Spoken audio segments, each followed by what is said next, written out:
His name's Science of Life. That I mean, that's a real broad scale, because I mean, we could get short with it and keep it simple, like Science of Life. It's just that, the science of life. However you personally live, whether it's positive or negative, you know, that's your personal science of life. Because we don't try to preach to anybody how to be. If you want to be this way, be that way, be extra positive, because you just can't do that. This is not an extra positive world.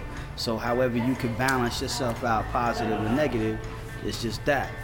And on a broader scale, you can be science of life. The science of life is this and that, this and that.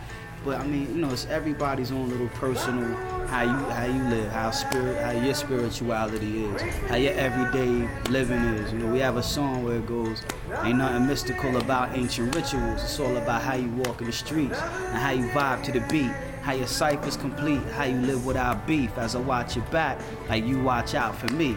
So that's how I see the science of life. Before Science of Life even existed, it was like back in the day, like I say, like 1989, 1990, we had like a group called KBM Soul, which was knowledge being manifested through the sciences of life, which consists of me and a stepbrother of mine and another dude. That kind of broke up, you know what I'm saying, and like a year or two later, my physical brother, Little Sai, we connected and we threw a little group together. What's that? God Body Soldiers. Science Soldiers. Alright. You know, we had a group called God Body Soldiers. But you gotta bring it back to like the BX, you know, brothers originally from the Bronx, you know, where things started for us, and then eventually we slowly migrated to Jersey, like early 90, like 92, 93. Y'all linked up in high school. Yeah, we met this brother in Jersey, senior year in high school. I wasn't even rhyming. I was on some dance, and we had like a big dance crew back then called the Brady Bunch, the Brothers Resurrecting African Identity.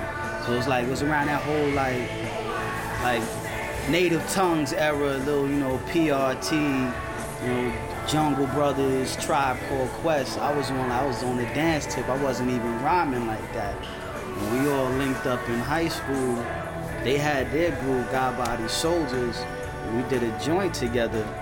And it was like, word, it kind of sound real fresh. So we was like, all right, boom, we all deal, you know what I'm saying, with the same science or whatever, let's link up.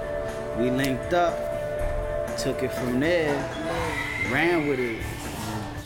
Well, I start off by saying, I mean, you know, because I always say in certain rhymes that I'm on a mission for legacy, meaning that, you know, not necessarily on a fame level, but on a level of, on the same level as a civil rights leader would have left, or like a jazz musician would have left, or, you know, like a Bob Marley left, or a Marvin Gaye, you know, that same type legacy where it's beyond fame, it's more so on a level of respect. Respect, and I taught massive amount of people through music. Sure. You know, and maybe not, see, because I feel like it's on a level where you gotta do it in a charismatic form. You can't be boring about it.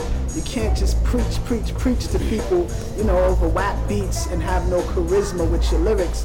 You gotta, you know, do it in a charismatic form and almost do it so that you're spoon feeding the masses, and they may be learning something saying your lyrics and not even know it. I mean, we have our children reciting some of the choruses and the lyrics and don't really know what they're saying, but eventually they will.